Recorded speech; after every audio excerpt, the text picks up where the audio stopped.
begin by thanking the Italian Academy and Columbia University, and especially Professor Spivak, for inviting me to be with you here today. Can you hear me? Am I speaking through the microphone? That's great. Today I'm going to try to change your mind about Immanuel Kant, or at least shift it from where it was when you walked in. As I read Kant, he is grappling with pervasive uncertainty, with the need to make conjectures about things before we can even observe them, with the necessarily indeterminate judgments we have to make in order to communicate and even to coexist. In short, Kant struggles with the real world in all its complexity and incommensurability. He does not, in fact, reduce moral judgment in politics to the easy application of a few formal principles, nor does he judge the actions of political subjects without references to the reality of power and identity. And that's one reason I think we won't have any trouble drawing connections. There were so many things to say after the morning session. Nika's brought up a number of these, and I'll bring up some more. In my reading, Kant insists on the provisionality of our political judgment, even as he argues that ideas like autonomy apply to all of us. True to his critical roots, Kant is more interested in the conditions of possibility for political justice than in any single vision of political justice itself. His political maxim is this: always leave open the possibility of progress. I'll be saying some critical things about progress and also about his concept of the social sphere, the public sphere toward the end, but for now, I'm going to lay it out. So, given all these purported advantages, why is it that Kantian is practically a term of abuse among political theorists? Why is this Kantian outlook that illuminates the political world so brightly for me so obscure to so many of my colleagues? Well, I could spend the rest of the half hour and the rest of the evening really enumerating reasons for this, and many of them would put the blame squarely back to Königsberg. But I just want to talk about one or two. One very basic fact stands out. In order to arrive at a Kantian perspective on the political world, one simply cannot avoid coming to terms with Kant's full critical system. And I'm not saying that to put you off. Right? It's just a fact that compared to other political theories, things are different for Kant. By full critical system, I mean the three critiques and the accompanying shorter works like the groundwork at a minimum. Let's think about the comparison with Locke. To follow Locke's thinking on political topics like property or revolution, one need not have a deep grasp of the metaphysics and epistemology of the essay. It would be nice, but the political theory of Locke's treatises and letter concerning toleration does not fundamentally depend on the apparatus of the essay. Kant's political theory does depend essentially on the critical method, on arguments that consider conditions of possibility for those elements of political life in question. Even the apparently straightforward essays that Kant published in monthly magazines only really make sense in the context of the critical project.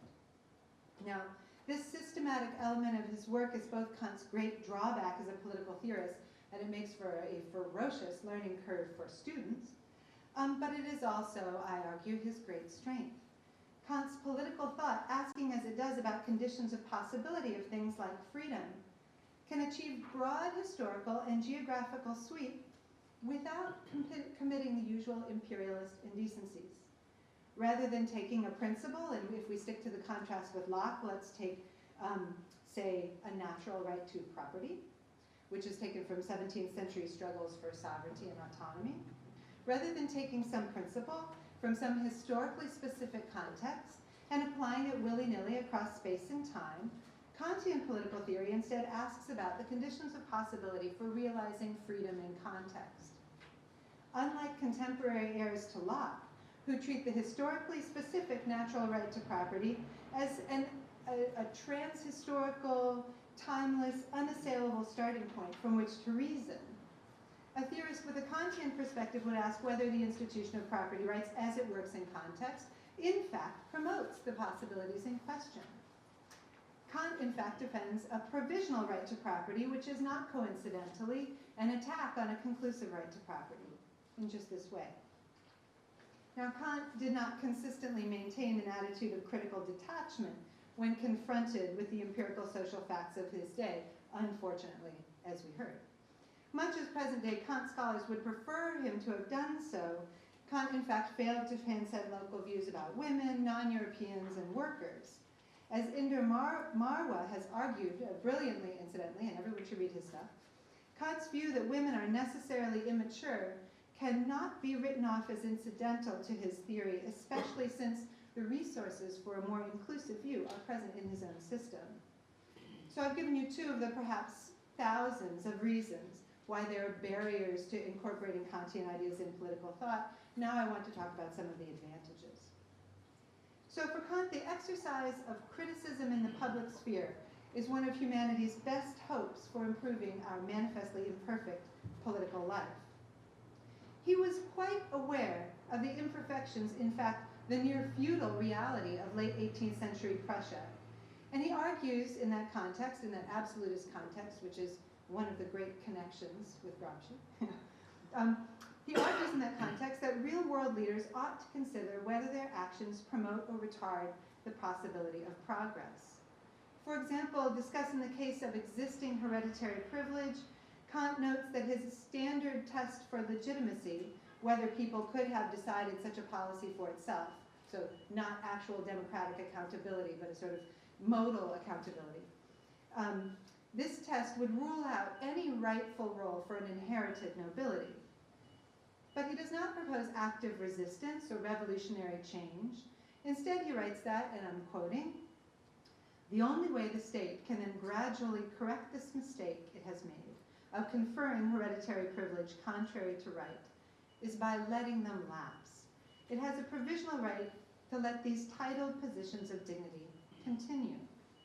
Here and elsewhere, Kant is much more interested in preventing actual despotism than in reproducing some ideal form of republican or accountable governance. Far from applying rigid formulas across contexts, Kant recommends the provisional rule of thumb that policies should leave open the possibility of becoming more rightful. In his political work, he describes a world in which moral argument does in fact apply to politics, but only provisionally. And moral argument for Kant is in fact concretely effective, but only indirectly through the public sphere. What matters for politics in Kant are not the conclusions of any particular ethical system, but the abstract ubiquity of moral argument in political life. So what does it mean to think about politics like this? In Perpetual Peace, I can't remember who asked it, but we will be discussing Perpetual Peace. Kant talks about the various crimes that states sometimes commit, using his provisional standard to distinguish among temporarily permissible crime on the one hand and absolutely forbidden on the other. Damaging international trust through the use of spies or assassins or false promises undermines the possibility that a country may enter into peaceful relations with others later. And thus these are streng verboten. We can all think about that with regard to our personal countries. On the other hand, there are practices that would never pass Kant's standard test of legitimacy, but that may still be provisionally tolerated. These include things like treating the state as personal patrimony. Kant argues that it is clearly wrong to treat the entity that's justified by the welfare of its citizens as if it's our personal, owned piece of property. But even though the practice is wrong, he says, its continuation for a time may not undermine and may even promote the possibility of more general right, more peace in the future. Thus, Kantian provisionalism makes allowances for the second best options that are often all you can get in conflict-ridden political negotiation. For Kant, the perfect need not be the enemy of the good. For example, a ruler who has been given her domain as a present, sounds pleasant, doesn't it? A ruler who has been given her domain as a present would be wrong to refer to her illustrious family, to divine right, or to any other traditional justification. Treating the state as personal property simply cannot be justified.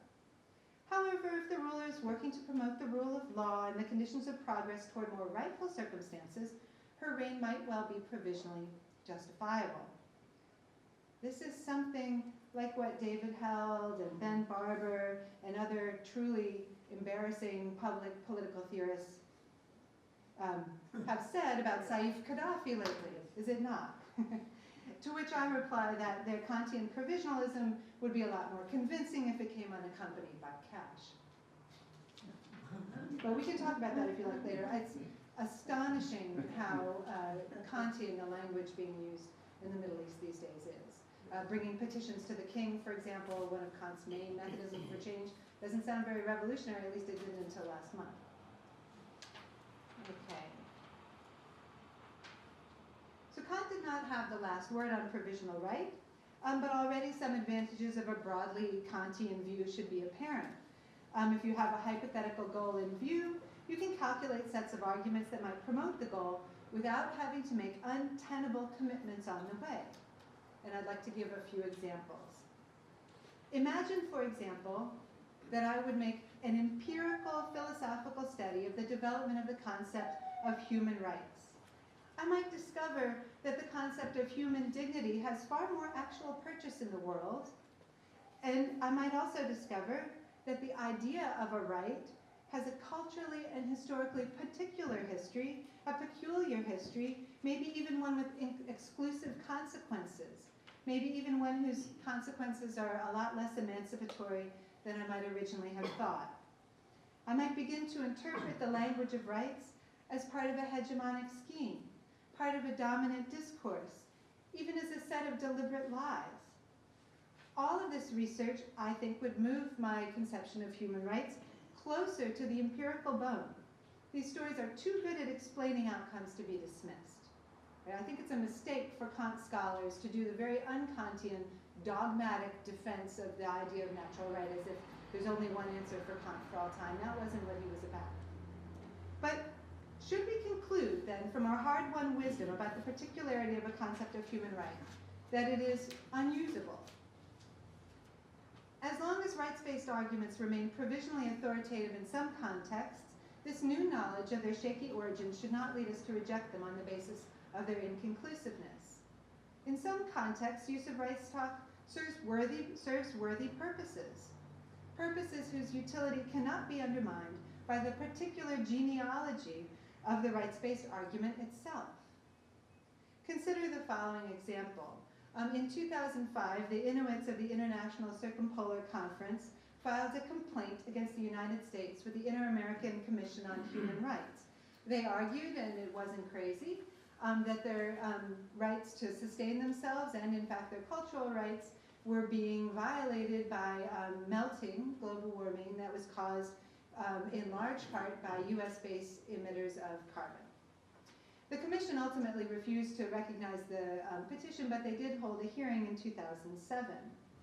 Now, when representatives of this Inuit group argue that their human rights have been violated by global carbon emitters, I would say they are not victims of false consciousness or dupes of a slave morality. They are savvy political agents operating flexibly in a dynamic moral political environment. We shouldn't expect Sheila Watt-Cloutier to be able to defend human rights in an absolute fashion. Instead, we should ask whether her engagement in human rights discourse multiplied rather than constrained the possibilities of the people she represented. So I'm going to skip a bit. I'm glad I brought my clock. Okay.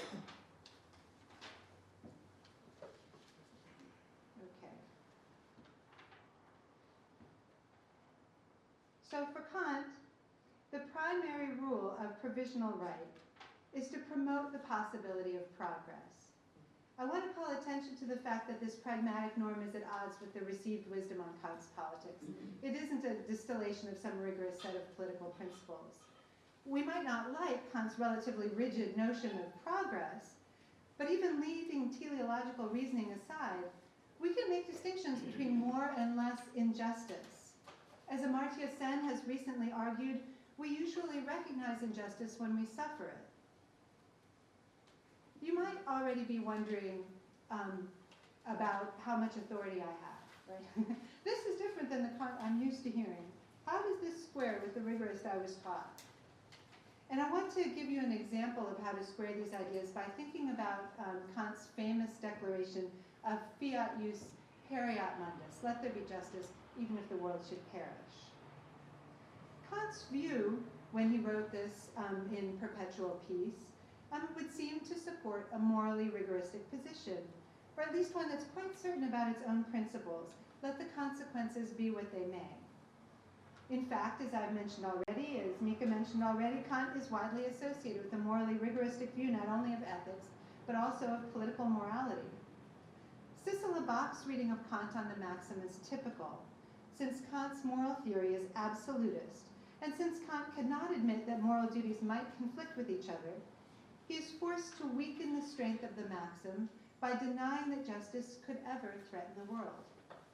If Bach's reading is correct, then Kant's commitment to provisional political right is at least compromised, maybe even contradicted, by his assertion of Fiat iustitia in the first appendix to Perpetual Peace. So we have a disagreement between the early part of Perpetual Peace, which even though it doesn't use the language of provisionality, actually does apply it steadily throughout the articles, and the appendix to Perpetual Peace, at least apparently asserting, let there be justice, even if the world should perish.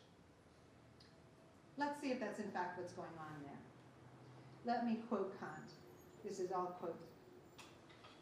The proposition that has become proverbial, Fiat iustitia periat mundus, or in German, let justice reign even if all the rogues in the world should perish because of it.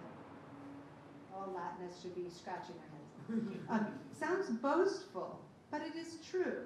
It is I'm still quoting, it is a sturdy principle of right which bars all the devious paths marked out by cunning or force, provided it does not misinterpret, it being Fiat iustitia, provided the maxim is not misinterpreted and taken as it might be as permission to make use of one's own right with utmost rigor, which would conflict with ethical duty, but is taken instead as the obligation of those in power not to deny anyone his right or to encroach upon it out of disfavor or sympathy for others. This is a potential third reason why Kant is such a hard sell in political theory, is it not? That was a long sentence. Okay, let's interpret. Let there be justice even if the world should perish exemplifies a radical commitment to moral principle over pragmatic consequence. Taken to the extreme, it can justify courses of action that achieve expressive moral purity by sacrificing even the possibility of physical endurance. The popular discourse touting Fiat iustitia calls for political leaders to be prevented from avoiding their duty through ad hoc excuses. And Kant, too, supports the motto because it, quote, bars all devious paths marked out by cunning or force. Those, unquote, that, of course, would constrain leadership, the maxim would constrain leadership to adhere to a just, if difficult, policy. This no excuses motto seems to stand in direct contradiction to the arguments about provisionality I discussed earlier. Earlier in Perpetual Peace, Kant distinguishes between violations of right, which must cease immediately, and those which may be tolerated provisionally in the name of stable progress toward more just political arrangements. How can the Kant, who is willing, at least provisionally, to allow rulers to treat societies of human beings as personal patrimony, to maintain standing armies, and to use national debt to finance aggressive adventure, be the same Kant who mere pages later denies that any deviation from justice is acceptable? It's a puzzle. Note first that Kant immediately points out that he does not mean Fiat iustitia to justify the dogmatic promotion of one's own right. Instead, in one, he's thinking the ruler. Instead, Kant directs the motto against rulers who would otherwise behave with partiality. It should be seen, quote, as in the obligation of those in power not to deny anyone his right, or encroach on it out of sympathy for others. In other words, he shouldn't divide society. The division between the Kantian provisional permission early in the essay and the Kantian Fiat iustitia later is that the former permission promotes the universal value of perpetual peace, while the second permission would only benefit the particular interests of the ruler in question. Now, in his writings on politics, Kant is consistently aware of the relation of moral arguments to the context in which they are made, and in particular to the power differentials operative in any given situation. Kant himself rarely forgets to think about these kinds of political dynamics. His interpreters, however, focused as they generally are on the moral philosophy and on reading political philosophy as an ethically derived side product, consistently miss them. Not only is Kant directing the Fiat Justitia against powerful political rulers, but he specifically forbids them to create classes among his subjects or otherwise violate principles of legal equality. Most commentators notice that Kant narrows the sense of the Latin phrase when he renders it into German, but few realize that this rather free reading of the motto serves the purpose of setting its application into power political context. Kant was no slouch as a Latinist. His apparent mistranslation of Fiat mundus, or even if the world would perish, as even if all the rogues in the world perish, is not a mistake. It's a gloss of the sense in which Kant wishes to take the motto. Those who would accept themselves from the rule of justice are rogues, whose partial interest contradicts everyone else's interest in achieving peace and justice. Far from promoting a moral rigorism of the particular against the well-being of the world, Kant insists on the vindication of universal ends against the powerful few. I'm quoting one more time. The world, Kant says, a little further down the page, will by no means perish by there coming to be fewer evil people. Kant is thinking about the political counterpart to radical evil here. The ruler places the interests of his particular state above the imperatives toward peace and justice that ought to bind everyone. Kant does not intend to exchange the survival of the world for the vindication of some particular right held by one world ruler. Instead, the subjective perspective of the ruler, whose personal world may indeed be shaken, right? We have plenty of recent instances of that. The subjective perspective of the ruler must take second, must submit to the objective ends of universal humanity. Fiat Justitia requires rulers to abide by provisional principles that promote the establishment of institutions undergirding justice. For Kant, these principles would never entail self-serving exceptions. So we see, I hope, that Kant's two views, provisional permissiveness early in Perpetual Peace and Fiat Justitia later, do not, in fact, conflict with each other. I'll skip a bit more. The no excuses rule applies to all policies that merely serve particular interests, even if Kant is willing to find provisional justification for those practices whose temporary continuation serves the cause of international peace. But we should consider, it's interesting, even those provisionally permissible practices are ones that we shouldn't be too comfortable being used to, like going into debt in order to finance wars, he says, is completely unjustifiable. So I've argued then that Kant's Fiat Justitia is not a call for an anti-consequentialist moral rigorism, but rather a call for empowering the peaceful many against warmongering rulers. The Fiat Justitia demands that the conditions of moral politics be promoted by those in power, regardless of the consequences for themselves. Well, that all looks very good. Maybe we can all go off being happy Kantians. Well, it's not that easy, as we heard from Mika, and as you'll hear from me as well. Can we endorse this view now? Only partly, I think. Even the properly interpreted maxim remains, I think, only partly defensible. For example, Kant presumes that the price of justice will always be paid by those rulers who are powerful obstacles to progress. He switches back and forth between the supposition that everything, quote, everything that happens or can happen is the mere mechanism of nature, unquote, and the alternative supposition that freedom and morality are active in the physical world. And although he sometimes trusts nature and calls for rational reform, in both cases, Kant insists on a single model for a just constitutional regime, a model toward which all politics necessarily, for Kant, tends. He does frequently remind us of the fragile theoretical basis for that kind of faith. And he's pretty pessimistic about human nature, which tempers his teleological faith. But I think overall, Kant's politics are infused with the idea that progress toward just arrangements is a necessary feature of human life. I try to keep my distance from Kantian teleology, although I retain, at least emotionally, a measure of Kant's faith in public discourse to affect political change. And there is certainly plenty of empirical evidence that these sorts of things occur, that arguments under some conditions can move an otherwise stable world to change. Both Kantian and contemporary theory rely on institutions that promote the conditions of public discourse to make effective moral arguments possible. Now, Kant does not worry too much about the specific mechanisms that might transform public judgment into political reality. For him, what matters most is that the discourse itself be enabled, putting pressure in myriad ways on those empowered to make the many small and large changes that would promote gradual reform. I don't know how well that satisfies you, but it doesn't satisfy me. It seems to me that Kant did not foresee the most dangerous threats to the power of public discourse to affect political change.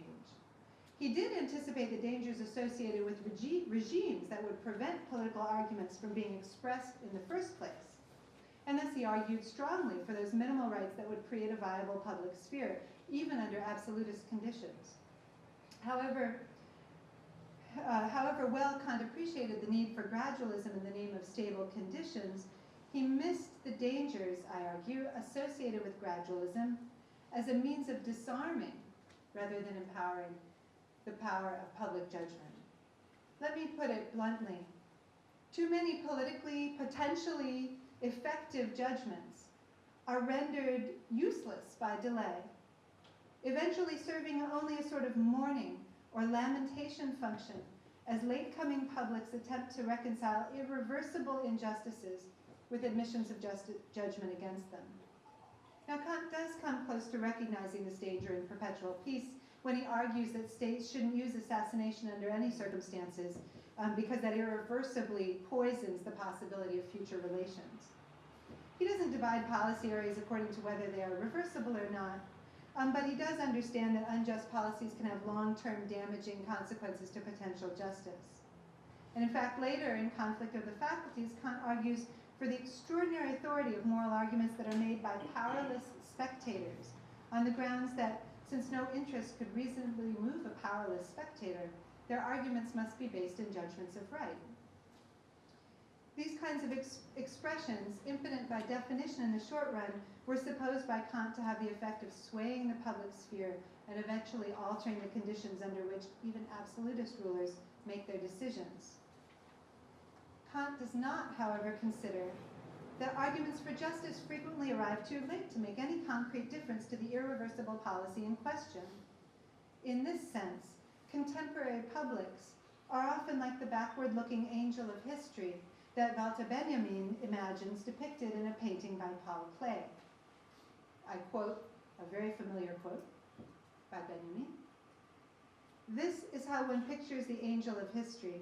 His face is turned toward the past. Where we perceive a chain of events, he sees one single catastrophe which keeps piling wreckage and hurls it in front of his feet. The angel would like to stay, awaken the dead, and make whole what has been smashed. But a storm is blowing in from paradise. It has got caught in his wings with such violence that the angel can no longer close them. The storm irresistibly propels him into a future toward which his back is turned, while the pile of debris before him grows skyward. This storm is what we call progress." I recommend to everyone read as much Benjamin as possible in your lectures. We cannot compare everyone who makes public political judgments with Benjamin's spectator angels. If I had more time, I'd give you plenty of examples of policies where prospective judgment is possible. But many contexts make it difficult for the published to engage in discourse that could ever actually affect the policy. I'm not arguing that retrospective debates are thereby rendered meaningless. And of course, we have a particularly vivid example of retrospective meaningful debates if we look at the second half of 20th century Germany, where they debated public judgments toward the Second World War. Now, those policies that were being debated were certainly irreversible. Those killed could not be returned to life. The reparations offerable were not insignificant to the living, but they were recognized as in principle incapable of anything like just compensation. The focus of those debates, though, was less policy than public attitude. Similarly, arguments offered in today's public sphere often serve more of a social psychological function than as a source of prospective principles of reform and Kant needs to assume that they're sources of prospective principle for reform. Let me just give you a few examples in my remaining seconds. Mainstream embrace of the legitimacy of native cultures, for example, tends to arise only after the native culture is reduced to a powerless remnant. Second example, though arguments for the sanctity of wildlife certainly predate the establishment of Earth Day in the United States in 1970, we should note that the Endangered Species Act was passed only after much of the continent had been rendered inhospitable to wildlife by Western sentiment. There is even an element of mourning in present-day debates about global inequality. Only now that the international economic system seems retrospectively inevitable do arguments that the present state of global inequality is unjust and ought to be ameliorated somehow enjoy much discursive success among the better off. So I will skip toward the end and say,